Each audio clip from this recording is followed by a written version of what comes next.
Halo, jumpa lagi di channel Five and Chemistry. Video kali ini mau bahas soal-soal akhir semester 1 Kimia kelas 12. Part 1 bagian 1, soal nomor 1 sampai soal nomor 25. Lanjutannya di part 2 video berikutnya, soal nomor 26 sampai 45. Jadi ada banyak soal. Oh ya, semuanya soalnya PG atau pilihan berganda ya. Jadi langsung aja saya mulai. Nomor 1, sifat berikut yang bukan merupakan sifat koligatif larutan adalah, tentunya nih masih pada hafal ya. Sifat koligatif larutan itu kenaikan titik didih, penurunan titik beku, tekanan osmotik, dan penurunan tekanan uap. Jadi yang bukan adalah derajat keasaman, yang dadu. Nomor 2, perhatikan data hasil percobaan berikut. Ada 4 data. Ada larutan, konsentrasi molal, titik didih, dan titik beku. Berdasarkan data percobaan tersebut, dapat disimpulkan bahwa titik didih dan titik beku larutan bergantung pada. Nah, kembali ke nomor 1, kenaikan titik didih dan penurunan titik beku adalah merupakan sifat koligatif larutan. Nah, apa sih arti sifat koligatif larutan? Sifat koligatif larutan itu adalah sifat yang hanya dipengaruhi oleh jumlah partikel zat terlarut. Jadi langsung ketemu secara teori jawabannya yang C. Jumlah partikel ya, jumlah partikel itu masuk di sini. Konsentrasi molalnya. Nah, jadi misalnya kita mau breakdown yang data-data tabel ini, saya kasih ini aja, 2 aja nih, 2 dan 3. Urea dengan NaCl. Beda kan larutannya? Tapi titik didih dan titik beku mereka keduanya sama. Kenapa sama? Karena jumlah partikel zat terlarutnya sama. Lah kok bisa? Satu kan 2, satu gitu. Jangan lupa, NaCl adalah senyawa ion, Na plus Cl minus. Dalamnya ada 2 buah ion. Gitu ya. Ion itu adalah partikel. Jadi ini kita kali 2. Maka jadi sama-sama 2. Paham ya? Makanya bergantung pada jumlah partikel zat terlarut, bukan pada jenis partikel zat terlarut. Opsi yang tepat yang C. Nomor 3, larutan yang memiliki titik beku paling rendah adalah larutan yang dibuat dalam 500 ml dengan zat terlarut yang mana? Delta TF sama dengan KF kali M. Nggak perlu kali I karena ini semuanya non-elektrolit kebetulan ya. Jadi KF-nya kan ini semuanya sama pasti. A, B, C, D, E. Coret aja. Jadi delta TF-nya ini tinggal atau sebanding dengan molalitasnya. Artinya kalau molalitasnya besar, maka penurunannya juga besar. Paham ya kata-katanya ya? Penurunannya. Jadi turunnya titik beku itu juga jauh ke bawah gitu. Ya, karena molalitasnya besar. Akibatnya apa? TF larutannya, titik beku larutannya paling rendah. Karena turun jauh kan? Jadi tugas kita adalah cari aja molaritas yang terbesar di antara A, B, C, D, E. Masih ingat cari molaritas? Massa bagi mR kali 1000 per gram air atau pelarutnya. Jadi tinggal bongkar yang A. Masanya 6, mR-nya 60. Kali 1000 per pelarutnya. Ini diasumsikan 500 ml 500 gram. Ini 2 berarti 0,2 molal. Yang B caranya sama. 6 per 180 kali 1000 per 500. 0,067 molal. Yang C 12 per 60 kali 1000 per 500. 24 per 60 berarti 0,4 ya. Yang D 34,2 per 342. 0,1 ini ya. 0,1 kali 2, 0,2.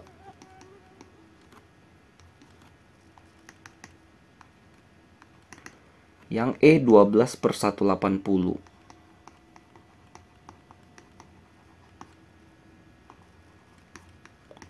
Ini saya dapat 0,133 molal. Jadi molalitas terbesar adalah yang C. Sehingga delta TF-nya penurunannya itu paling besar, paling jauh ke bawah. Ya, sehingga titik bekunya paling rendah.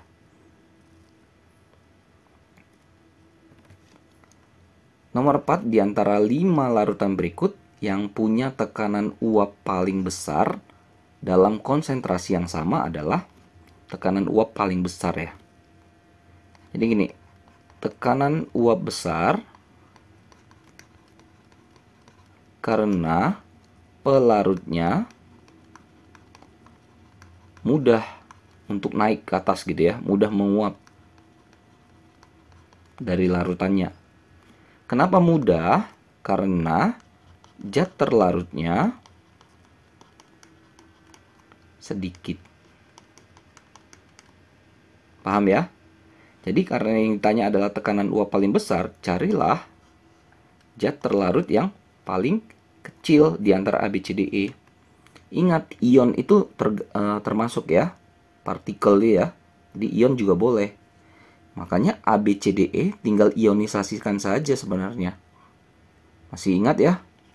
Ionisasi Al3+, 3Cl-. Artinya di sini ada 1 tambah 3 ion. Total 4 ion. 1 tambah 3. Yang B K3PO4, 3K plus PO4, 3 min. 3 tambah 1. 4 ion juga. BaCl2, Ba2 plus, 2Cl min. 1 tambah 2.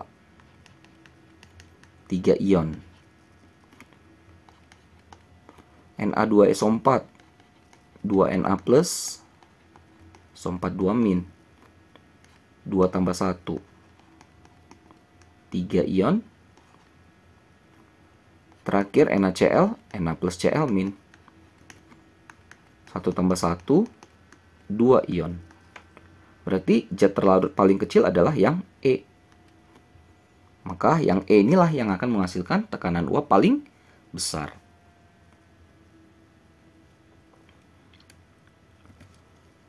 Nomor 5, larutan yang isotonis dengan larutan 0,1 molar NaCl yang derajat ionisasinya atau alfanya 1 adalah yang mana? Jadi isotonis artinya tekanan osmotiknya sama. Jadi carilah yang V-nya, tekanan osmotiknya sama dengan ini, NaCl 0,1 molar yang derajat atau alfanya 1. Jadi V NaCl kan ada rumusnya, ada M R Ti ya. Untuk A, B, C, D, E kan R-nya dengan T-nya juga sama. Jadi tinggal fokus ke molaritas dan I saja. Molaritasnya 0,1. I-nya, kalau masih ingat dari soal sebelumnya tadi, N-nya sama dengan 2, alfa sama dengan 1, pasti I juga sama dengan 1 kan? Jadinya I sama dengan 2. 2 min 1 kali alfa.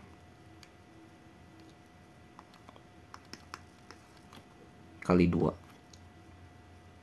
Jadi V-nya adalah 0,2. Artinya, carilah di antara A, B, C, D, E ini yang V-nya sama dengan 0,2. Yang tepat tuh yang C ini. Urea itu kan non-elektrolit. Berarti V-nya hanya bergantung kepada M-nya. R dan T tadi kita udah coret kan. Dia nggak ada kali I. Ini M-nya 0,2. Sama kan? Artinya keduanya ini mereka isotonis. Untuk yang A saya kasih 1 ya di antara A, B, D, E untuk ngeceknya ya. Nanti sisanya teman-teman bisa belajar ngecek sendiri ya. Ini harus tahu ya, kalsium sulfat itu CaSO4. Artinya Ca2+, SO4 2-. Jumlah ionnya sama dengan 2, alfanya sama dengan 1. Nah, kalau N-nya sama dengan 2, alfanya sama dengan 1, ya sama kan polanya kayak ini. Maka dapatlah I-nya sama dengan 2. Nah, jadi tinggal masukkan saja V sama dengan M R T I. Coret saja R dengan T-nya. Molaritasnya 0,2. Nah, tapi I-nya 2. Jadi ini 0,4. Nah, kan nggak sama dengan ini. Gitu. Jadi faktor I mempengaruhi ya. Sekali lagi, kenapa yang urea enggak? Ya karena urea non-elektrolit. Nah, jadi ada beberapa konsep yang harus dikuasai untuk mengerjakan soal ini. Oke, untuk B, D, E, teman-teman bisa coba ya. Jadi nomor 5 ini opsi yang tepat adalah yang C.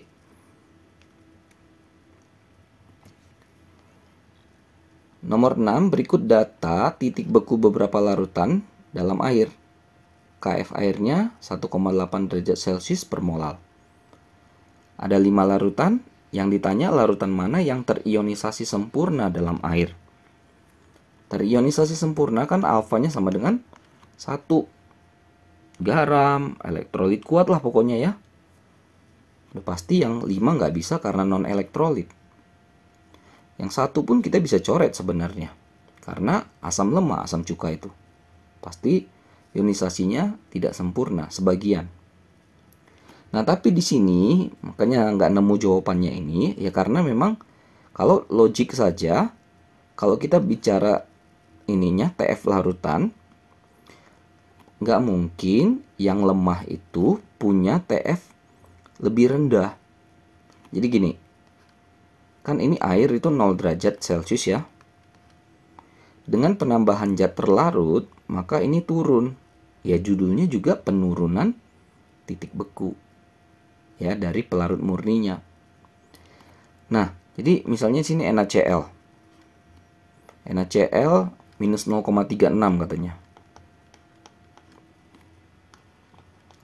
Ya nggak mungkin si cuka di sini, si CH3COH minus 0,9. Ya nggak mungkin. Kenapa nggak mungkin? Karena ini elektrolit kuat. Elektrolit lemah. Pasti NaCl itu akan di bawahnya lagi. Jadi dari datanya saja ini udah nggak mungkin gitu.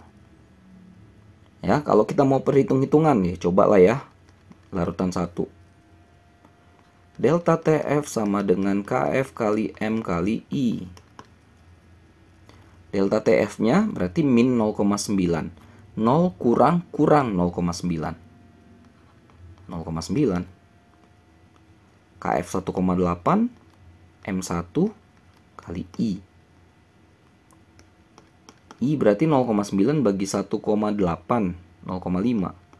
Kalau nilai I saja di bawah 1, udah pasti ini hasilnya alfanya minus.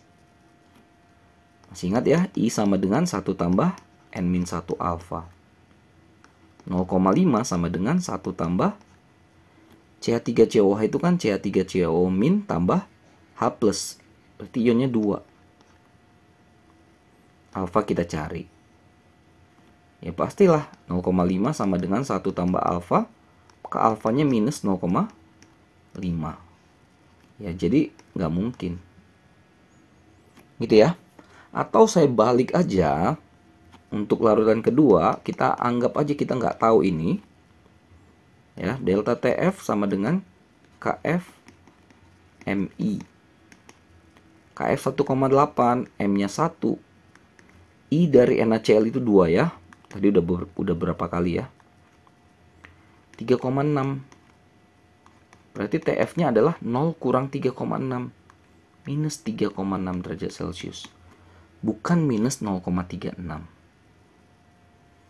Gitu ya, dari datanya saja udah salah ini ya, data nomor 6 ini. Jadi saya nggak mau ribet-ribet, nggak mau lama-lama di soal nomor 6 ini, nggak akan nemu juga. Jadi langsung aja saya lanjut nomor 7 ya. Kristal magnesium sulfat MgSO4 7H2O ada sebanyak 24,6 gram. Dilarutkanlah ke dalam 250 ml air. Kb air 0,52 derajat Celcius per molal.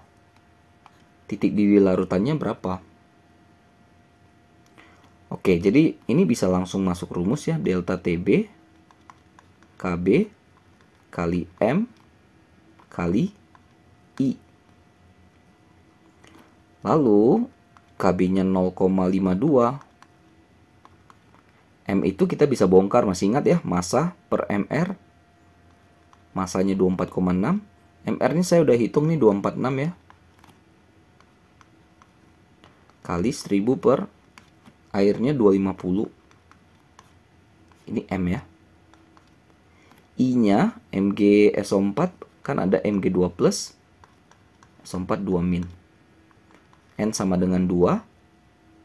Elektrolit kuat berarti 1 alfanya. Ya diasumsikan ini alfanya 1 ya. Berarti I-nya juga sama dengan 2. Udah tinggal hitung-hitung, nih saya dapat 0,416 derajat Celcius.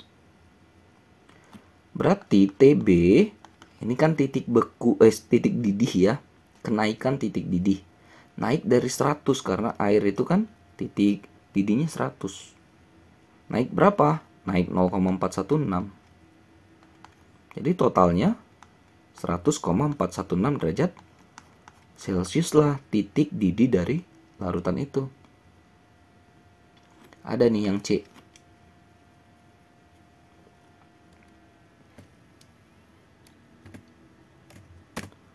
Nomor 8. Massa NaCl yang Mr-nya 58,5 yang diperlukan untuk mencairkan setiap ton salju yang suhunya -2 derajat Celcius berapa kilogram? Bisa langsung masuk rumus juga. Delta TF Kf M kali I. Kenapa pakai I? Karena ini elektrolit kuat. Bongkar Kf kali gram per Mr, massa ya yang ditanya ya. Massa dalam kilogram tapi diminta. Jadi massa per Mr kali 1000 per gram dari pelarutnya yaitu air. Kali I. Delta TF-nya adalah ini ya. 0 kurang min 2. Ya 2. Kf 1,8. Massa yang dicari. Mr yang dikasih tahu 58,5. 1000 per. Nah, airnya ini. Si salju itu. Gitu ya. 1 ton. 1000 kilogram. Sama dengan 1 juta ya berarti ya. 1 juta gram ya. Udah, ini jadi masukkan 1 gini. Kali I, NaCl, masih ingat ya, udah berapa kali NaCl keluar ya. Na plus Cl min.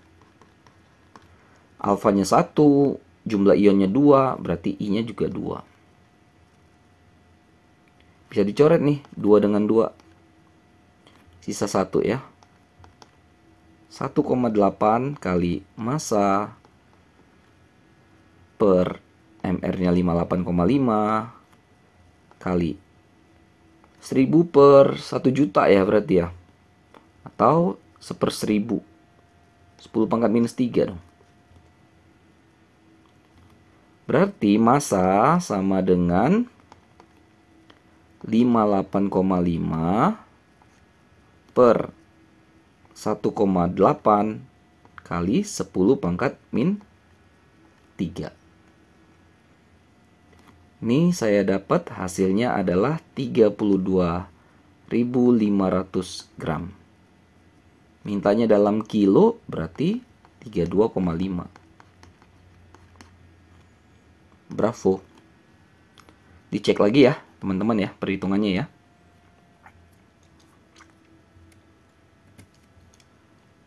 Nomor 9, perhatikan diagram PT larutan urea berikut.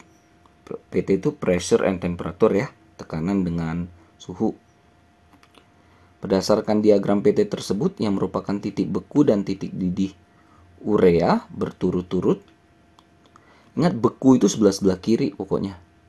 Didih itu yang kanan. Jadi cara lihatnya gini. Ini kan ada kayak apa ya? Saya bilangnya ini Y. Y yang dalam ini itu untuk air pelarutnya. Jangan dipakai. Kita pakai yang ini. Satu lagi ini Y yang lebih apa istilahnya, lebih luar. Udah tinggal ikutin nih. Turunin ke sini berarti C, itulah titik bekunya. Turunin lagi ke sini. F, itulah titik didihnya. Berarti C dan F yang dadu.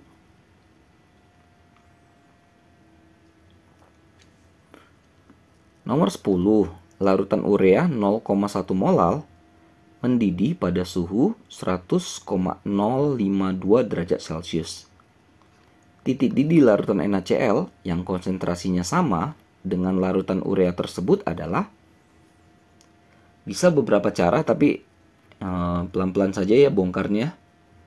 Yang urea dulu kita coba bongkar. Delta TB sama dengan KB kali M.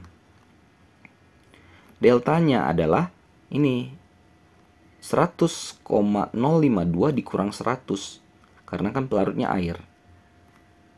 0,052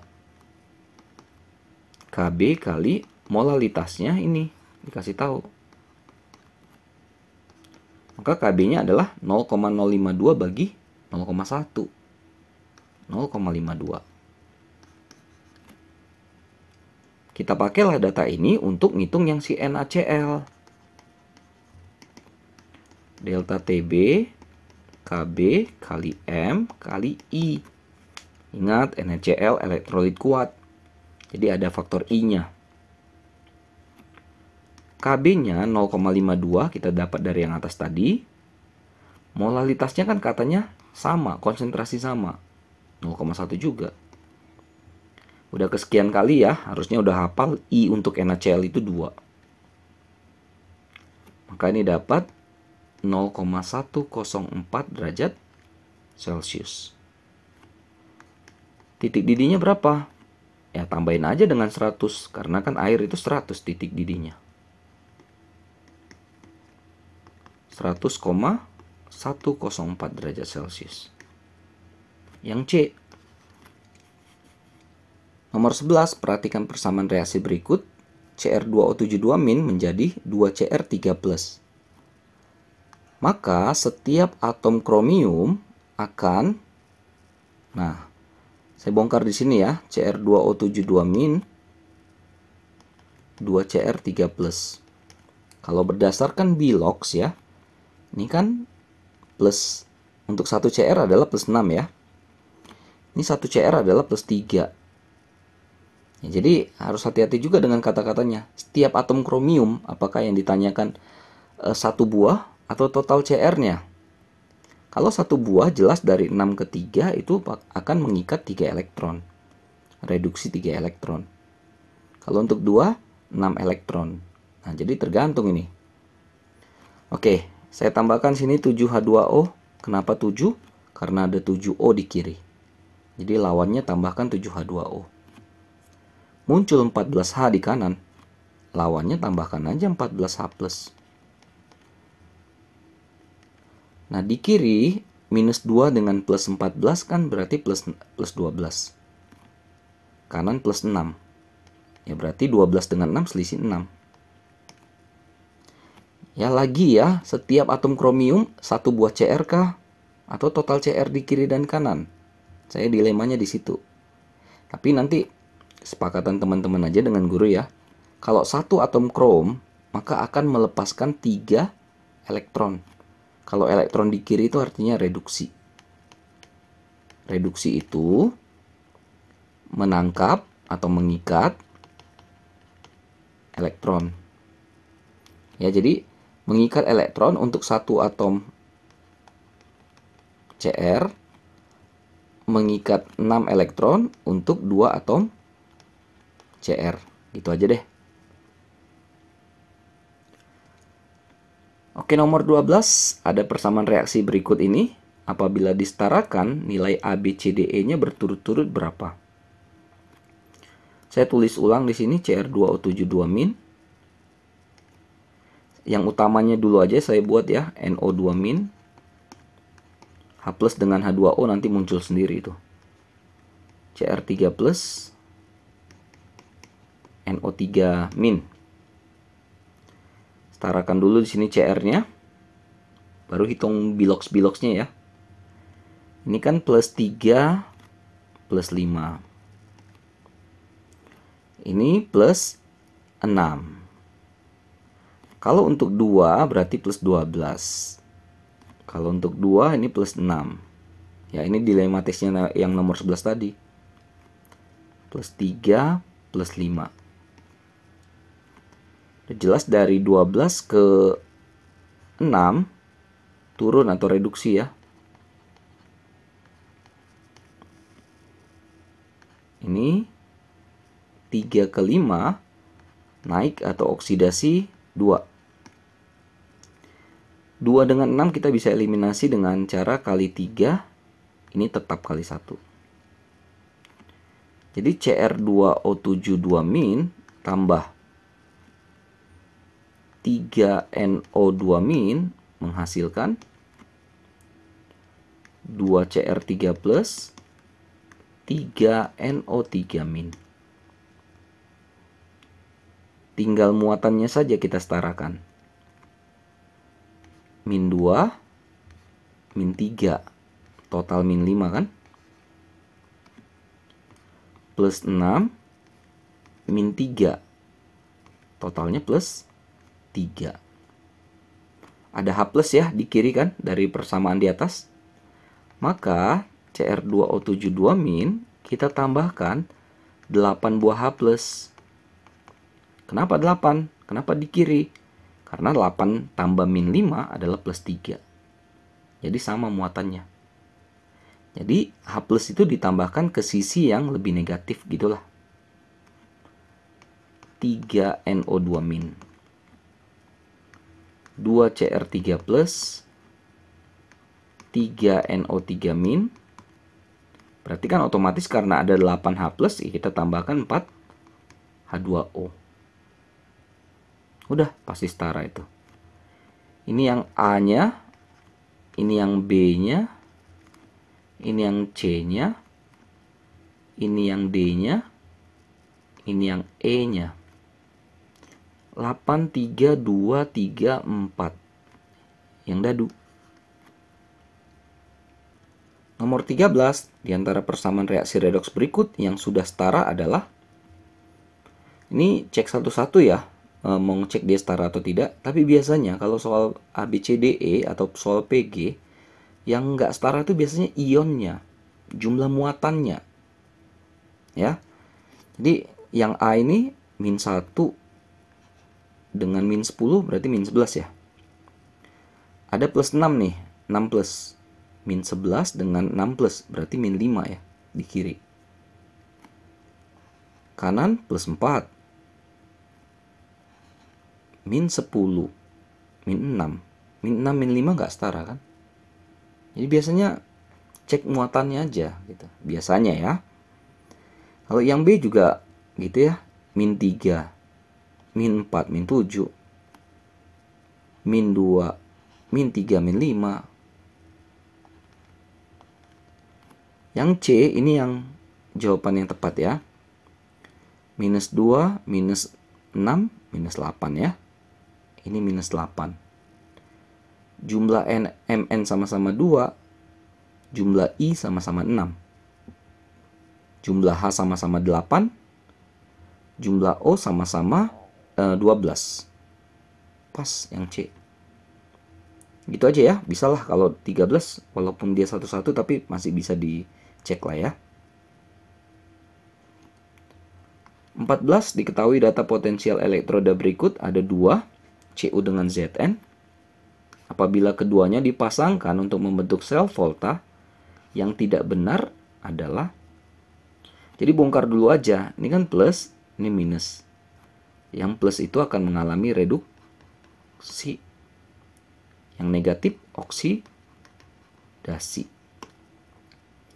Reduksi itu katode, oksidasi anode. Ya, jadi kita tinggal cek nih. Yang A, Zn teroksidasi, Cu reduksi. Zn oksidasi, Cu reduksi, benar. Zn anode, Cu katode, benar. Enol sel adalah enol dari reduksi kurang enol oksidasi.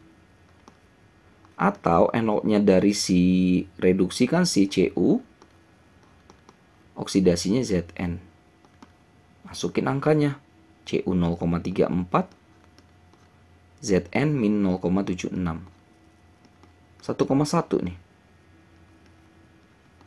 Berarti ini benar juga yang C. Notasi sel itu kiri oksidasi, kanan reduksi. Oksidasinya Zn, reduksinya Cu. Benar juga.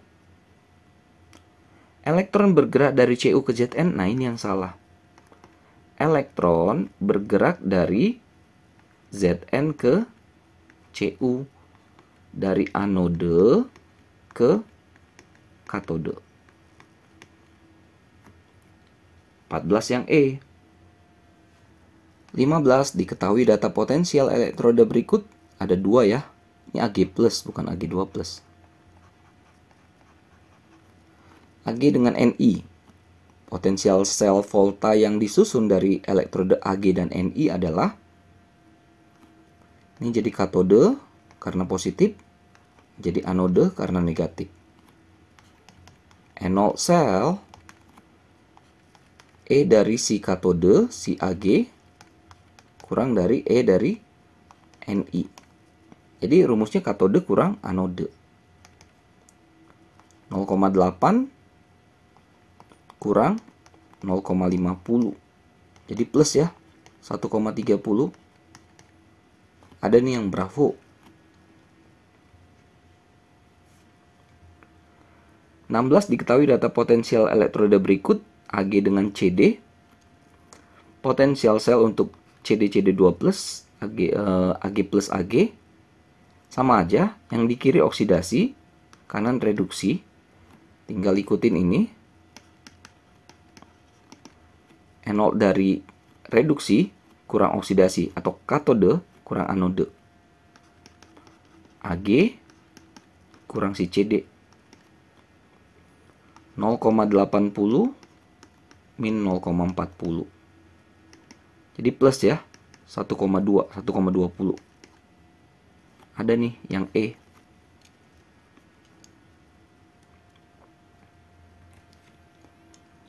Nah, ini ada data potensial sel dari diagram sel berikut digunakan untuk menjawab soal nomor 17 dengan 18. 17 besarnya potensial sel yang terjadi dari sel volta yang disusun dari elektroda Cu dengan Cd adalah, jadi ingat kalau Cu dengan Cd, Cu itu kan lebih positif ya, maka Cu-nya akan jadi katode dari volta ya. Cd-nya anode. Jadi gini, ini jembatan garamnya, yang di kiri itu anode, berarti Cd2+. Kanan katode Cu2+, Cu. Ini yang ditanya nih, berapa enolnya? Nah, kita pakailah data ini 1, 2, 3, 4. Yang kita butuhkan aja. Misalnya kita tinggal lihat di data mana yang CD itu sebelah kiri gitu. Atau Cu sebelah kanan. Cu kan cuma ada di data 4 ya. Tapi di sisi kiri. Sementara diminta Cu di kanan. Ini kita bisa balik nih. Ya, jadi Ag yang di kiri. Nggak perlu koefisien ya sebenarnya ya. Cu ini. Kalau kita balik, ini berubah tanda. Jadi yang 0,46 jadi minus. Lalu, data keberapa lagi yang ada CD-nya? Terus yang ada AG-nya, karena AG ini kita kan harus buang. Kita cuma butuh CD dengan CU. Nah, kita pakai data 2 nih. Ya, CD-nya di kiri, AG-nya di kanan. Nggak ada yang dibalik, E0-nya tetap aja 1,20. Nah, ini bisa dicoret nih maksudnya nih. Jadi kan CD2 plus bisa turun nih. CU2 plus CU bisa turun. Artinya udah pas. Tinggal totalin aja E0-nya. 1,20 min 0,46. Hasilnya adalah plus 0,74. Ada yang A. Nomor 18-nya, logam yang mempunyai daya oksidasi paling kuat adalah, secara hafalan kita bisa jawab ini. Kalau secara hafalan ya, tapi ini kan pasti ada caranya. Supaya hafalan gimana? Cari yang paling kanan. Di antara Mg, Ag, Cu, Mn, Cd. Hafalan. Yang B paling kanan gitu. Tapi kalau enggak, kita bisa pakai yang namanya garis bilangan cara ngerjainnya. Misalnya saya buat sini 0, sini 1, 2, 3. Misalnya kita pakai data yang pertama dulu, kita bongkar. Mg dengan Ag. Mg itu di kirinya Ag sejauh 3,17. Jadi angka volt ini kita anggap kayak angka jarak aja. Misalnya saya taruh Mg di sini. Berarti si Ag kan di sini 3,17.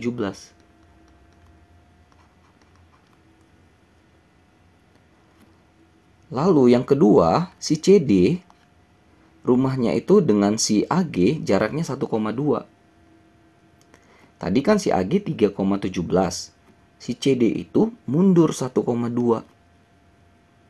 Paham ya? Dari 3,17 mundur di 1,2. Jadi sekitar inilah 1, berapa nih? 1,97 lah. Nggak harus pas-pas banget, nggak apa-apa. Ya, di sini ada si CD. Lalu si Mn itu rumahnya di kirinya si CD, 0,79 jaraknya. Jadi rumah CD tadi kan 1,97, berkurang lagi 0,79. Sekitar 1,18 lah rumahnya si Mn.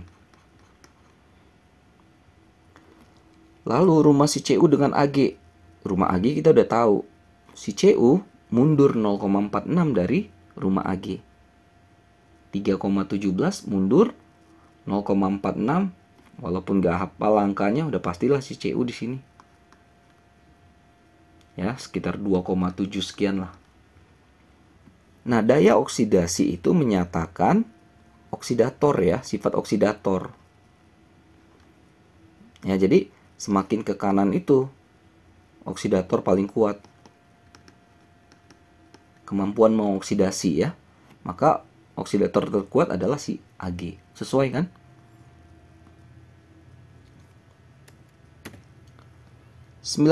Katode yang terdapat pada baterai lithium ion merupakan partikel nano yang merupakan yang ini ya, yang C, oksida lithium dan kobalt, LiCoO2. Kalau untuk anodenya yang ini, lithium grafit ini. Ini ya, katode dan anode pada baterai lithium ion. Yang C untuk katodenya. 20. Diketahui data potensial elektroda berikut. Reaksi yang dapat berlangsung spontan yang mana? Lihat yang A, cara bacanya gini. Kita cari yang solid nih. Kita cari yang solid, yang logamnya ya. Lalu yang A cara bacanya, bisa nggak si Ca geser Mg atau desak Mg keluar dari Mg2+?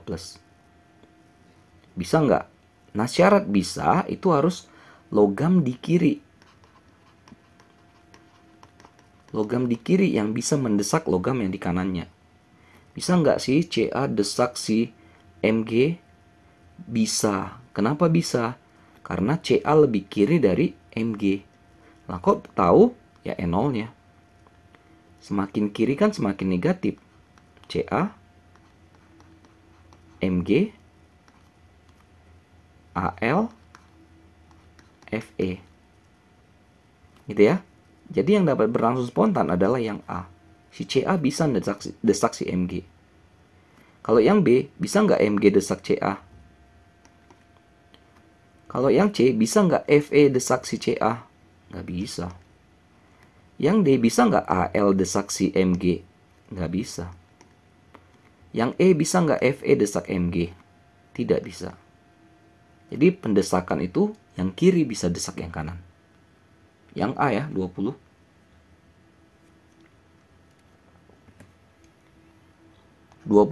Diketahui data potensial elektroda berikut.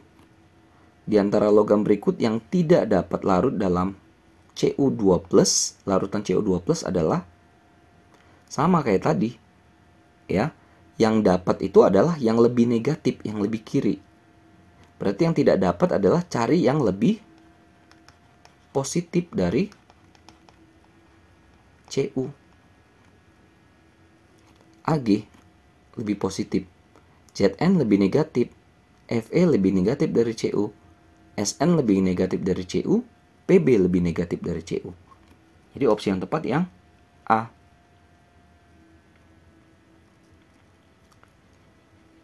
Dua-dua berikut percobaan tentang perkaratan besi. Paku besi yang mengalami korosi paling lambat ditunjukkan oleh gambar percobaan nomor berapa? Kalau 1, ini ditutup ya maksudnya ya. Paku dengan air ya, udah pasti berkarat ini ya. 2, ini terbuka ya. Tapi paku dengan air ada udara lagi bisa masuk. Cepat juga ini berkarat. Yang 3 ini kosong ya. Tapi ada udara kan dalam ini. Tetap aja akan berkarat. Nomor 4, terbuka. Ya pasti bisa masuk udara, berkarat. 5, walaupun terbuka tapi dia dililit dengan Mg. Nah, jadi Mg ini proteksi gitu lah. Mg itu lebih negatif daripada paku. Paku ini kita asumsikan dia besi ya. Jadi dia lebih negatif daripada si Fe. Artinya, jadi kalau mau teroksidasi, si Mg dulu yang kena. Jadi Mg itu menyelamatkan si Fe. Jadi Fe-nya aman. Paham ya? Kalaupun nanti berkarat, ya butuh waktu lebih lama. Yang E.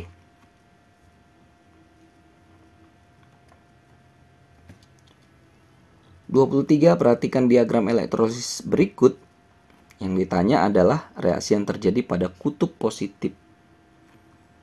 Elektrolisis kenapa? Katoda negatif, anoda positif. Ya, jadi anodanya yang ditanya. Larutannya ini. Elektrodanya grafit semuanya, aman. Na2SO4 ionkan dulu jadi 2Na plus tambah SO4 2-. Di katode, Na plus ionnya itu kalah sama air. Air yang terreduksi. Hafal ya reaksinya ya. Di anode, sisa asam oksi yang ada OO seperti ini, air juga yang teroksidasi.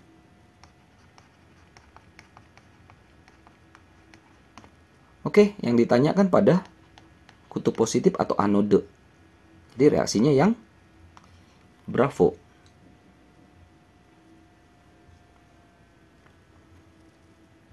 Massa endapan tembaga Cu yang terjadi pada elektrolisis larutan CuSO4 dengan muatan listrik 0,4 Faraday berapa gram? Bongkar aja dulu, ionkan dulu. Di katode, Cu2+ akan nangkap 2 elektron, hasilkan Cu. Nah, Cu ini yang ditanya, berapa gram yang dihasilkan. Nah, kuncinya di sini. 0,4 Faraday itu sama dengan 0,4 mol elektron. Jadi elektron itu dulu cari. Kalau mol elektron dapat, pasti mol si Cu ini dapat. Tinggal bandingkan koefisiennya. 1:2. Jadi mol si Cu setengahnya dari 0,4. 0,2 mol. Tinggal hitung massa. Massa mol kali AR. AR-nya dikasih 63,5. 12,7 ya. Yang A.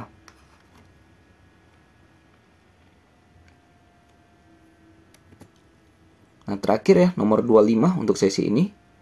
Perhatikan bagan sel elektrolisis berikut. Apabila dalam sel A, ini ya, diendapkan tembaga Cu sebanyak 1,27 gram, maka pada sel B, nikel yang bisa diendapkan sebanyak berapa gram? Ya, ini tinggal perbandingan saja. Ya, ini Faraday 2. Nah, jadi massa si Ni banding massa dari Cu sebanding dengan massa ekivalen Ni banding massa ekivalen Cu. Massa Ni yang dicari. Massa Cu kan dikasih tahu 1,27. Massa ekivalen itu AR dibagi dengan biloxnya. Ya, jadi kan CuSO4 itu kan Cu-nya +2, NiSO4 juga Ni-nya +2. Nah, jadi AR per bilox. AR dari si Ni 59. Biloxnya 2. Si Cu-nya sama, AR-nya 63,5. Biloxnya 2 juga. Coret 22 ini. Maka massa Ni 59 per 63,5 kali 1,27. 1,18 gram saya dapat. Ada nih yang C. Oke, selesai ya part 1 soal akhir semester 1 kimia kelas 12. Mudah-mudahan bisa dipahami, bisa dimengerti. Mudah-mudahan bisa bantu ya buat teman-teman yang khususnya sedang belajar materi ini. Mohon maaf ya, kesalahan-kesalahan, ada beberapa soal yang saya juga ragu. Tapi so far mudah-mudahan bisa dikuasain lah ya. Jangan lupa cek terus, update terus video-video terbaru lainnya di channel Five Chemistry ini. Sampai jumpa dan bye-bye.